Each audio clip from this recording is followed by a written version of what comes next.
হ্যাঁ, এটার দাম কত ভাইয়া? ভাই এর দাম 100 টাকা। ভাই তো আপনাকে 1000 টাকা দিব, এটা আপনার ফোন দিয়ে পারেন তো। ভাই এটা কি কেক? ভাই এটা মালাই কেক। এটা কত টাকা ভাইয়া? ভাই এটা 800 টাকা। এটা কত পিস হবে মোট? ভাই 8 পিস হবে। ভাই আমাকে এক পিস কত? এক পিস ভাই 100 টাকা। আমাকে এক পিস দেন তো ভাইয়া। এক পিস। হ্যাঁ ভাইয়া, এক পিস। অনলি এক পিস। কোনো অসুবিধা নাই, আমাদের সবকিছু আছে। ঠিক আছে আপনি ভাইয়া, এক কিছু পাবেন। ঠিক আছে এক পিস দেন। এটার দাম কত ভাইয়া? ভাই 1 মিনিট ছুটে ছুটে নেই। আচ্ছা সমস্যা নেই। হ্যাঁ, এটার দাম কত ভাইয়া? ভাই এর দাম 100 টাকা। ভাই তো আপনাকে 1000 টাকা দিব, এটা আপনার ফোন দিয়ে পারেন তো ভাইয়া। ভাই এটা কি বন্ধুতে পারার জিনিস ভাইয়া? কেন ভাই ফোন দিতে পারবেন না? ভাই এদিকে আসেন তো। ওনাকে বলছি 100 টাকা দিব, 1000 টাকা দিব, উনি এই কেকটা ওনার ফোন দিয়ে ভরতো। হ্যাঁ, উনি ভরতেছে না কেন? নিশ্চিত ওনার কেকে কোনো ভেজাল আছে?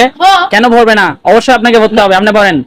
না না ভাই এটা কি কেক কি বন্ধুতে পারার জিনিস? ভাই এটা খাওয়ার জিনিস, এটা আপনি খেয়ে দেখেন। অবশ্যই, কেন? খাওয়ার পরে বুঝতে পারবেন কেক কেমন। আগে আপনি আপনার ফোন দিয়ে ভরেন, এরপর খাবো।